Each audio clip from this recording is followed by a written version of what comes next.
É isso aí, meu aluno, minha aluna. Vamos estudar aquela matéria pouco conhecida neste nosso bloco. Vamos trabalhar com o Linux. Um sistema operacional pouco conhecido, pouco utilizado pelas pessoas. Por quê? Por causa da sua raiz. Lá no começo, o Linux era uma interface apenas textual, o que causava um pouco de assombração para os usuários convencionais, trabalhar apenas com texto, só ficar digitando comandos e tudo mais. Mas a partir de um tempo o Linux começou a ganhar interface gráfica assim como o Windows e acabou se tornando mais atrativo aos usuários, apesar de ainda ser muito pouco utilizado entre os computadores pessoais. Mas uma das características dele é que ele é muito utilizado em servidores na internet. Por exemplo, servidores de páginas especificamente da internet, os mais usados são propriamente servidores Linux, por questões de oferecer uma segurança maior e por questões também das ferramentas que ele disponibiliza para trabalhar dentro desses controles do usuário e tudo mais. Então, ele é bastante usado no âmbito dos servidores, mas dentro dos computadores pessoais, o Windows tem um uso maior. Então, ele tem interface gráfica. E quando a gente começa a falar de Linux, nós vemos uma relação. Nós vemos que tem uma tal de distribuição. O pessoal fala, uma distribuição Linux. Qual a distribuição que você mais usa? Qual a distribuição que você gosta? Bom, mas o que é uma distribuição? É uma cópia que foi modificada. Por quê? Nós temos lá aqueles 4 princípios da liberdade, que diz que você pode adaptar um sistema que é software livre às suas necessidades. Aí entra mais uma característica. O Linux é um software livre. Obedece aquelas 4 liberdades. E mais especificamente, o Linux ele obedece à licença GNU. É uma licença para reforçar aquelas 4 liberdades. A liberdade de cópia, a liberdade de distribuição. De que forma? Ele diz que um software, se ele é feito de forma cadastrado como software livre, registrado como software livre, na hora que alguém pegar ele, essa pessoa só vai conseguir fazer as mudanças e distribuir se continuar distribuindo da forma livre. Porque se a pessoa for lá e pegar e trancar um código de um software que era livre, ela vai responder processos, porque está inferindo direitos, ou liberdades, mais especificamente. Mas isso por quê? Por causa da licença GNU Linux. Então é ela que diz que o cara não pode pegar um código fechado, um código software livre aberto e torná-lo fechado. Então, cuidado aí com relação a essas duas diferenças, software livre e GNU. Então o cara vai lá, como ele tem a liberdade de fazer adaptações às suas necessidades e poder distribuir, ele vai lá e cria a sua distribuição. Vai lá, pega, por exemplo, uma das distribuições conhecidas, só que tem coisas nela que não agrada a ele, vai lá e muda ela à sua vontade.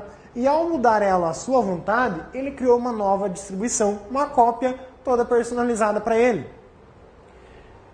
Oficiais, existem mais de 250 distribuições, as famosas distros Linux. Então são mais de 250 oficiais, fora as outras diversas que existem por aí. Por exemplo, a Positivo distribui em alguns de seus computadores uma versão Linux personalizada para eles. Então ela trabalha de uma forma diferenciada. Instituições públicas trabalham com Linux personalizado. Eles pegam o Debian e personalizam, restringindo vários usos ao usuário e fazem algumas modificações para adaptar a necessidade da instituição. Então ela é uma distribuição modificada também para aquele setor. E ela acaba não sendo uma distribuição oficial. Por quê? Porque é algo mais restrito e tudo mais. Mas é uma das distribuições das diversas que existe. Em que isso é importante? É importante para dizer o seguinte, na sua prova não vai aparecer questão pedindo de como mudar o plano de fundo no Linux. No Windows pode até aparecer, mas no Linux não. Por quê? Porque isso pode ser diferente em cada uma dessas 250 distribuições. Por isso não vai cair esse tipo de questão, de como usar o sistema na parte gráfica. Por quê? Aqui nós temos listadas algumas das principais distribuições. O que isso importa? Já caem questões em prova, simplesmente pedindo. Essas aqui, Debian, Slackware, Fedora, etc. São distribuições Linux? São. Mas, para isso, você tem que conhecer quem são as principais. Então, você tem o Debian, o SUSE, o Red Hat, que daí vem a importância de saber que O Fedora é uma outra distribuição que derivou do Red Hat. Ou seja, um cara olhou para o Red Hat, usou bastante ele, só que não gostava de algumas coisas. Foi lá e fez uma nova distribuição e chamou ela de Fedora. Ubuntu, uma outra distribuição. E ainda, só do Ubuntu existem mais outras derivações, como por exemplo, o Kubuntu, que já usa a interface gráfica diferenciada. Ou ainda, tem o Edubuntu, que é o Ubuntu voltado para a ideia de programa, que tenha mais aplicativos, tem uma finalidade mais educacional. Aí tem o Xubuntu, entre diversos outros, variados do Ubuntu, como por exemplo o Linux Mint. Ele usa uma variação do Ubuntu, outra distribuição aí com derivações. Um cara é de extrema importância, apesar de ter morrido, de certa forma, o Kurumin. Por quê? Porque esse cara aqui é a distribuição Linux brasileira. Então ele é a distribuição oficialmente do Brasil, mas que houve descontinuidade do projeto por parte aí do Morimoto. O Carlos Morimoto era o responsável pela administração e cuidar das atualizações e tudo mais dessa distribuição brasileira. Ele acabou abandonando o projeto, descontinuando, por questões de poucos usuários e pouca financiamento aí das outras pessoas que não investiram na ideia dele. Mas é uma distribuição muito interessante para aqueles usuários que querem aprender a começar a usar o Linux. Então, salvo engano, tem aí disponível ainda para você encontrar no mercado, para download gratuito, até a versão 7. É uma versãozinha legal para brincar aí e começar a conhecer o Linux. O Slackware, uma das conhecidas também, bastante conhecido pela sua interface parruda, de forma de utilizar mais a nível dos usuários avançados. Aí aqui nós temos duas distribuições que também acabaram morrendo, Conectiva e Mandrake. O Mandrake, ele virou e falou para a Conectiva, estamos morrendo, estamos falindo, vamos fazer o seguinte, vamos nos juntar e criar o Mandriva. É uma conexão, uma variação desses dois caras. Foi juntado as duas linhas e criaram o Mandriva. E tem aí uma outra distribuição, que é o Gentoo. Essas aí são as principais. Como eu falei, existem mais de 250 oficiais. Então tem que tomar esse cuidado. Pode ser perguntado simplesmente, é uma distribuição Linux? Esses caras são distribuições Linux. E ainda, o nosso amigo Linux, como forma original, ele surgiu de quem? De um carinha chamado Unix. Então a base do Linux é o Unix, assim como a base do Mac também é o Unix. Então você lembra que tem características que são aplicadas a esses caras, como por exemplo, monotarefa, monousuário, multitarefa e multiusuário. No caso do Linux ele é multitarefa e multiusuário. As duas características que nós encontramos também no Windows, muito cobrado aí em várias provas de várias bancas. Bom, mas daí quando a gente começa a estudar o nosso amigo Linux, nós temos mais uma informação que diz respeito à ideia de você não ter perguntas específicas de como usar, por causa das interfaces. Aí nós temos que lembrar do gerenciador de interface gráfica do usuário, conhecido como GUI. No caso do Linux, nós temos vários, mas os principais que são listados em provas são o KDE e o GNOME. Então, eles trazem, abordam de maneiras diferentes como é a cara e como são as funcionalidades, a sua distribuição na tela, a organização das opções dentro da tela do computador. Enquanto que Fluxbox e XFCE não são tão conhecidas, mas também podem aparecer em prova aí como uma citação de interface gráfica do usuário. Ele vai gerenciar a interface do usuário. Bom, acompanhe aqui nesse próximo quadro para a gente começar a analisar como funciona, o que vai cair especificamente dentro do Linux com relação ao seu uso. Como eu falei para você, aqui nós temos, quando trabalhamos com Linux, a ideia de diretórios também, assim como nós temos lá no Windows. Só que tem um detalhe, eles têm organização diferente. O sistema de diretórios é diferente, assim como o gerenciador de arquivos também. Nós já vimos aí em outros momentos que gerenciadores de arquivos que nós temos no Linux, o Nautilus e o Conqueror. Então você vê que o Conqueror ele vai trabalhar de uma forma, o Nautilus de outra. Lá no Windows você usa o Windows Explorer. Bom, quando a gente fala em sistema de diretórios, a pergunta típica das bancas já começa aqui. quem que é o diretório raiz do sistema. No caso do Linux, o diretório raiz é o barra. Já no caso do Windows, é o C:/barra invertida, ou seja, esses caras são equivalentes aí na ideia de quem é a raiz do sistema de arquivos. Então, dentro desses caras fica tudo que está do sistema operacional e algumas coisas dos usuários também. Mas ainda, lá dentro do Windows, nós temos uma pasta chamada Arquivos e Programa. Onde que ficam os programas?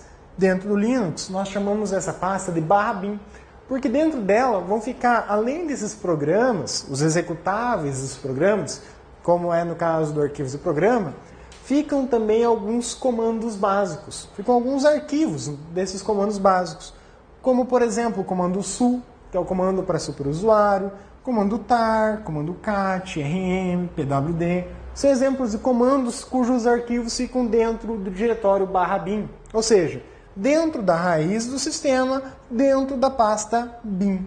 Então, tem uma pasta bin que está dentro da raiz. Então, essa é uma estrutura que nós estamos navegando aí.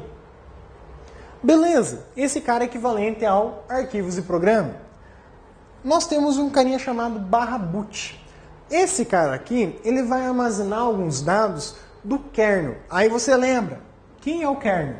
Kernel é o núcleo do sistema operacional. O Windows também tem um kernel. Só que ele não tinha o nome bem...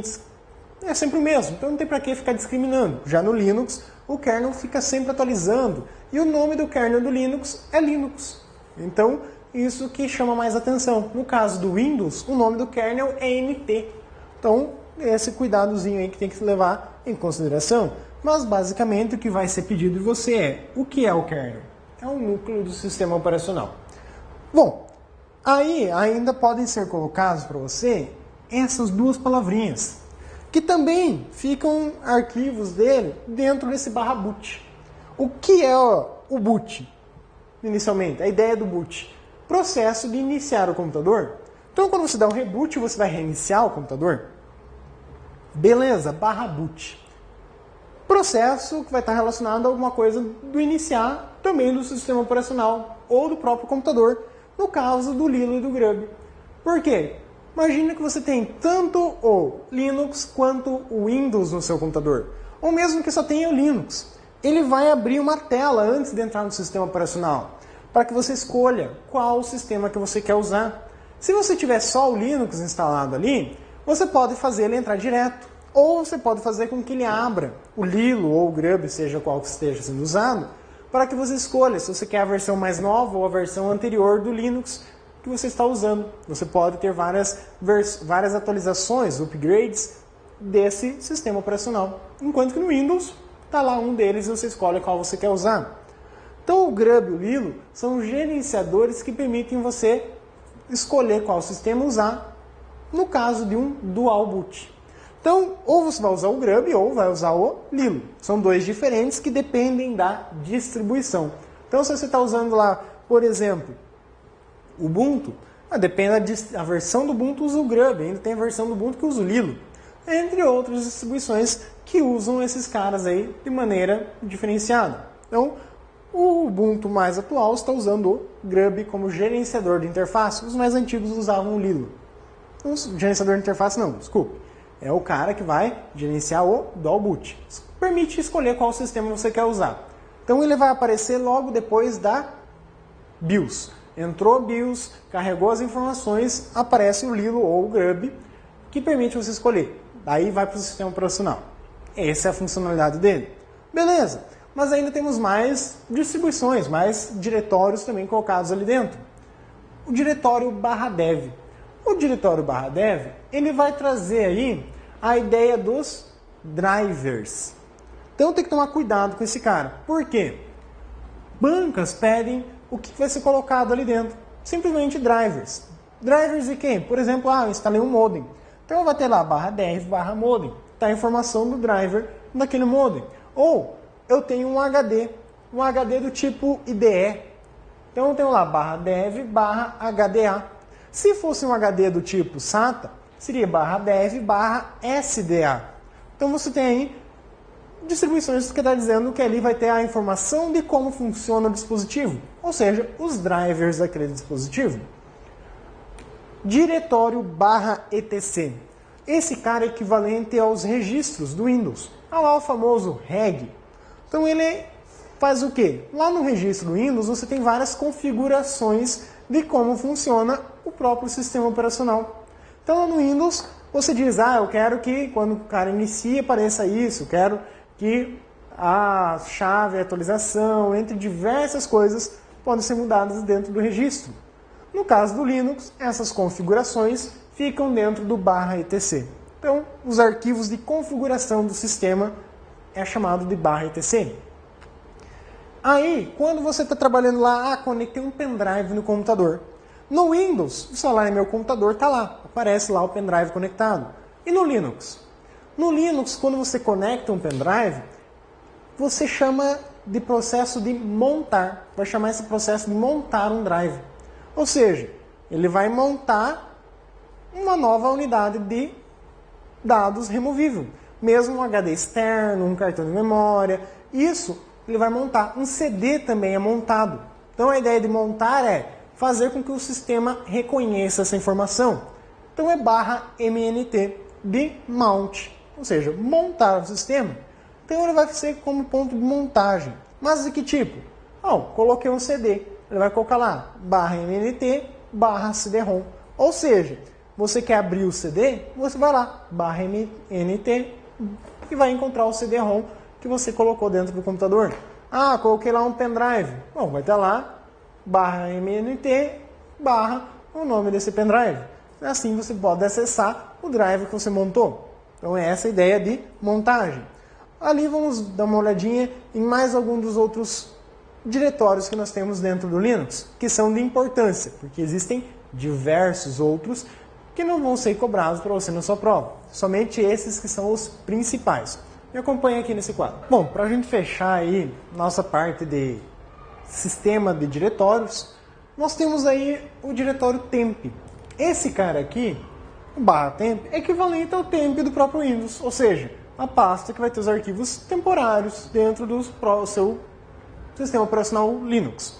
O mesmo no caso lá do Windows. Uma pasta bastante cobrada e uma das mais importantes aí é a /home. Na /home ficam as pastas dos usuários. Ela é quase semelhante àquela pasta Document and Settings que você encontra no Windows.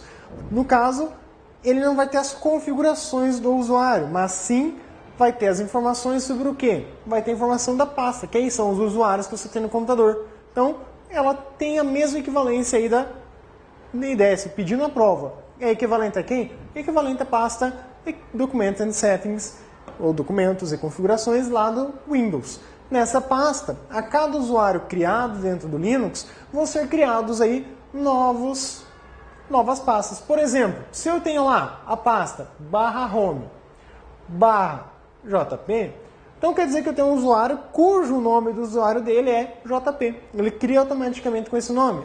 Fui lá e criei um outro usuário. Então vai ter uma outra pasta dentro do /home.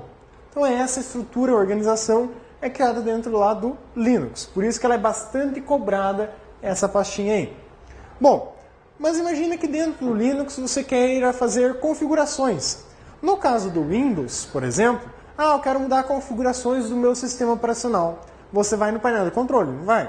Simples, lá ele concentra todas as configurações. Agora no Linux, no caso em questão, vai depender. Se você usar o KDE, você tem uma interface centralizadora. Agora, se usar o GNOME, você não vai ter algo parecido. Então, lá dentro do KDE, você vai encontrar um cara chamado painel de controle. Só que painel de controle é chamado assim dentro do Windows. No caso do KDE, vai ser chamado KDE Control Center. Então, esse cara aqui, ele tem a equivalência do nosso amigo painel de controle lá do Windows. Ele centraliza as configurações do sistema operacional. Em geral, configuração do plano de fundo, imagem, vídeo, impressoras, drivers, etc. Tudo que você encontra lá, você vai encontrar aqui também. Só que isso quem utiliza a interface KDE. Se você utilizar a interface GNOME, ele vai ter essas opções de configuração, claro, só que de maneira distribuída, vai ter espalhado em diversos locais aí dentro do sistema, mais especificamente dentro lá dos menus dele. Beleza, mas como você pode perceber, tem essas diferenças. No caso da interface, uma tem o painel de controle e a outra não. Então o que acontece? Qual é a parte mais cobrada? A parte do terminal. Por quê? Porque isso é igual em todas as distribuições. A semelhança é basicamente a mesma. Então você tem poucos comandos diferentes dentro de cada distribuição. Então nós vamos falar aí do carinha chamado terminal. O que é esse terminal? Ele é um carinha para você executar comandos. A ideia é de você fazer interface de texto. Então ali dentro você abre uma janelinha de prompt de comando equivalente a quem? Não dá para dizer bem equivalente, mas parecido com o DOS. Porque o DOS é um sistema operacional. O terminal é um terminal shell, onde você entra com comandos e tudo mais. Que tipo de comandos? Quem que é esse shell, então? Ele é um dos tipos de terminais que você encontra. Através dele você vai passar comandos para trabalhar dentro do seu sistema no computador. No caso do Linux, você pode fazer comandos para criar arquivos, diretórios, mover eles de um lugar para o outro, através de uma interface de texto, sem ter que ficar lá puxando a janelinha para lugar nenhum. Claro, ele é mais complicado para quem não tem tanto costume, mas acaba se tornando mais rápido para quem já é acostumado a trabalhar com ele. Por quê? Você não tem que ficar perdendo tempo de ver o que está acontecendo. Você já manda executar o que você quer diretamente. Como? Usando, por exemplo, os principais comandos, os que aparecem nas provas. Aqui tem que tomar cuidado, porque os terminais shell, eles são chamados de case sensitive, ou seja, eles são sensíveis ao caso de que, para um terminal, uma letra minúscula é diferente de uma letra maiúscula, e os comandos também. Então pode ter comandos com R minúsculo faz uma coisa e com R maiúsculo outra, então tem que tomar cuidado com isso. Esses comandos listados são todos com letras minúsculas, os principais que aparecem. Por exemplo, comando ls. Ele serve para quando você quer listar o que tem na pasta em que você está. Por exemplo, fui lá abrir a pasta /home/jp. Se eu der o comando ls nesse momento, ele vai mostrar todos os arquivos e pastas que se encontram dentro desse diretório /home/jp. Então, para isso que ele serve, listar arquivos no diretório atual. Arquivos e pastas. O comando cd é o comando usado para navegar. Eu quero, por exemplo, entrar na pasta do usuário João Paulo, no JP ali. Então eu vou lá, dou o comando cd, dou um espaço, digito /home/jp. Desta forma, ele vai estar acessando o quê? Vai estar acessando, obviamente, a pasta desse usuário. Vai se tornar na pasta do usuário. Eu quero sair dessa pasta e voltar para a pasta /home. Vai lá, cd ... Ele vai voltar para a pasta /home. Então, são comandos, é um comando utilizado para navegar entre os sistemas de diretórios. Comando chmod. Chmod, ele serve para mudar permissão de arquivos e pastas. Ou seja, dizer quem que pode mexer. Se qualquer usuário do computador ou se só determinado usuário, ou se um grupo de usuários mais especificamente. Bastante utilizado para quem trabalha na ideia de web. Na internet você quer dizer, essa pasta aqui, para o grupo de quem está acessando pela internet está visível. Ou para dizer, na rede, o cara que acessar pela rede, que estiver no meu grupo da rede, pode editar, ou pode só visualizar, ou somente executar. Então você tem esses comandos aí de trabalhar com as permissões. Os comandos de execução, visualização e edição. São 3 formas diferentes para cada nível de usuário que você pode estar colocando aí. Ainda, comando para copiar arquivos ou pastas. O que acontece? Nesse comando aqui, o cp, simples, você vai lá, copia qual cara que você quer. O cp, digita o nome do arquivo que você quer copiar e o destino para onde você quer enviar ele. Você ainda pode dizer o quê? Você pode dizer qual que é o nome que você quer salvar ele. Então, pode ser usado aí para renomear, só que vai criar uma nova cópia com outro nome. Então, ele renomeia, mas cria uma nova cópia. mkdir vem da ideia de make diretório. Esse comando também pode ser encontrado dentro de quem? Pode ser encontrado lá dentro do Windows, do DOS. Para que ele vai servir? Ele vai servir para criar diretórios. Então você fala mkdir e o nome do diretório. Ele vai criar onde você está o diretório com aquele nome. Ou mkdir/home/jp/x. Vai criar uma pasta com o nome X dentro do usuário JP na pasta home. Então ele vai fazer a criação de um novo diretório. Equivalente à ideia de pastas. Diretório e pastas é a mesma coisa. Comando mover. Esse aqui já foi usado como pegadinha. Por quê? Eles disseram que comando mv serve para renomear. Sim, serve para renomear também. Mas a principal finalidade dele é mover. Por quê? Imagine que eu vou mover um arquivo da pasta que ele está para a mesma pasta. Só que na hora que eu vou fazer essa operação de mover, eu posso passar qual é o nome final dele, mudar o nome. Além de mover, eu mudar o nome. Só que se eu mover para o mesmo lugar, só mudando o nome, o que eu vou ter de informação? Vou ter simplesmente que eu renomeei esse arquivo. Portanto, pode ser usado para renomear também. RM. RM remove arquivos. Vem da ideia de remover. Então, posso usar esse cara para remoção de arquivos ou pastas. Ele tem aí novos subcomandos, como por exemplo, rm-r.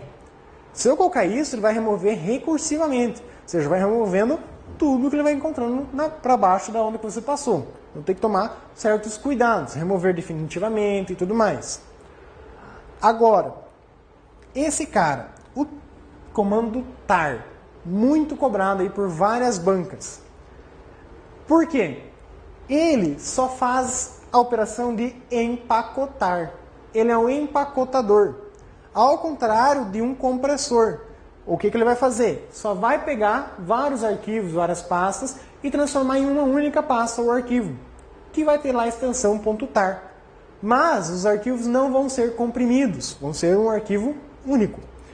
E pode ser colocado pelas bancas que ele serve para fazer backup. Bom, para fazer um backup, pode ser que você possa usar ele. Por quê? Porque ele vai criar um arquivo único para você poder salvar ele mais facilmente. E ainda, na ideia de criar um arquivo único, os arquivos que foram usados para você que foram empacotados continuam existindo normalmente. Ele cria um novo arquivo empacotado com uma cópia de todos aqueles caras que você selecionou de início. Então ele empacota e cria esse novo pacote aí. Mas os antigos continuam lá armazenadinhos no computador. Ou seja, vai criar um arquivo para fazer backup. Ao contrário de que, mas e daí como é que eu compacto as coisas dentro do Linux? Você usa o gzip. Equivalente aí ao nosso amigo WinZip. Ele vai fazer a compactação dos arquivos dentro do computador. Então, essa é a ideia de você compactar os arquivos. Comando gzip. Simples. Vai passar o gzip, quem que são os caras, e compactar eles aí tranquilamente. Com relação ao Linux, basicamente as questões são essas. O que acontece? De início parece complicado, mas é porque falta a ideia de você ter essa experiência. Então, eu quero testar isso, como eu posso proceder? Você pode pegar uma distribuição Linux encontrada na internet, por exemplo, ubuntu.org. O que acontece? Você vai lá e baixa o cara, grava no CD, coloca o CD no computador e reinicia o computador. Você não precisa instalá-lo no computador, basta ligar a partir do CD. E você vai poder testar o cara, o Linux, no caso o Ubuntu, sem instalar, sem alterar nada. Cuidado!